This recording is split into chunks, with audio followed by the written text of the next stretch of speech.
Hi, I'm Matt, and today I'm going to be talking about Diane Goson's theory of discipline through self-restitution. Who is Diane Goson?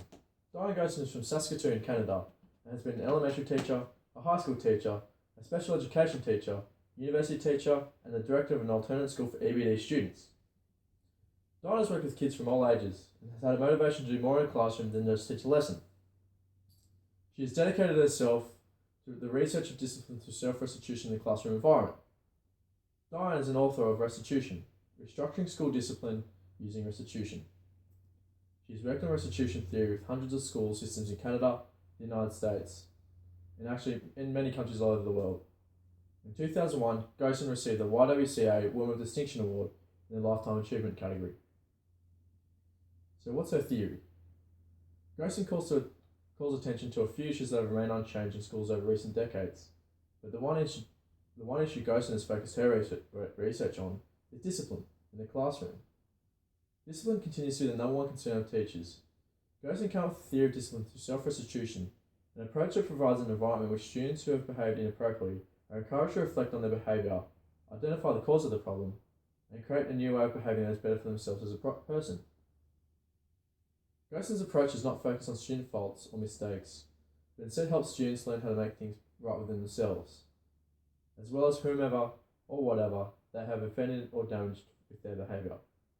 In this process, students deal with their own behaviour shortcomings while generally committing themselves to better behaviour in the future. It also entails a positive working environment where kids are self-driven in doing their work. In saying that, there is mutual standing with student and teacher that the kids will do their work on the basis they actually will do their work. Whilst they're also doing their work, they will not prevent other students from doing their work either.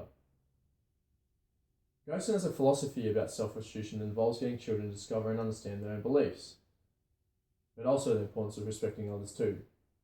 It also entails a positive working environment that students can work freely to work to the best of their ability, and us as an educator just a guide in helping them discover who they really are as people. We respect each individual's view of the world. We create conditions of safety and a space of reflection so the brain can take in and evaluate information and create moral meaning. We minimise reward and punishment, which inhibit the development of self-discipline. We develop internal moral sense and focus on harmony rather than conformity. We uphold bottom lines on behaviour consistently and publicly so students feel safe in the classroom. The reason why I bring up these points is because this is the basis for self-restitution in the classroom. Having a constructive conversation with the child when he or she makes a mistake about how they can do it better next time is the basis of the study. Getting angry and upset with the child is only going to make them more upset with themselves, but us as the educator, we can steer the student in the right direction by using a positive manner. The chances are the child will choose a better submission the next time they hand something in. Self-restitution is also important when resolving issues between children. For example, if two students are having a heated argument about who is better at soccer, we could sit them down and discuss the issues. We can ask them questions like, what do you believe about how people should treat each other? What do you think the way you guys are treating each other right now is the best way to resolve this? What do you think your mum, dad, or family member think about what you're doing right now? Do you hold these values and are you prepared to move on and forgive? What kind of person do you want to be? When teachers put these questions to the students, who may be out of line at the time, the teacher should say, no need to answer to me, but only answer to yourself. We try and make the kids think about their own beliefs in life. Everyone in their life gets angry and emotional about something, and it's at that point a kid may do something they wouldn't normally do with a clear conscience, like argue over something like soccer.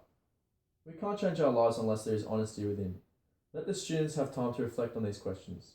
That's the kind of support that Goson preaches.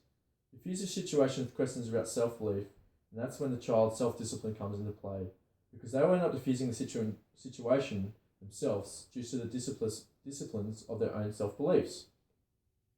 Give them time to reflect about these questions you've presented to them, allowing them to understand what they are arguing about is silly, and by arguing they're only hurting each other's feelings. The negative way of dealing with this situation, according to Goson, would be to send both the students to a timeout or equivalent punishment. Our prime purpose in life is to help others, and if you can't help them, at least don't hurt them. That's a quote from the infamous Dalai Lama, the biggest preacher of love, unity and peace the world has ever known. I can relate to a lot I can relate to what the Dalai Lama preaches when I read about the work of Diane Gosen.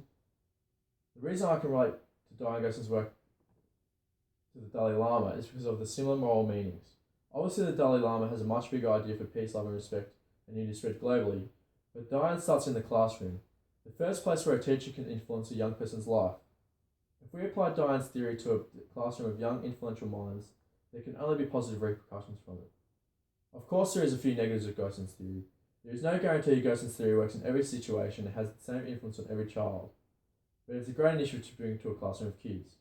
Again, the theory is aimed at older age kids, because they are taught and learn and understand more about beliefs and have a better understanding of other people's beliefs and so on.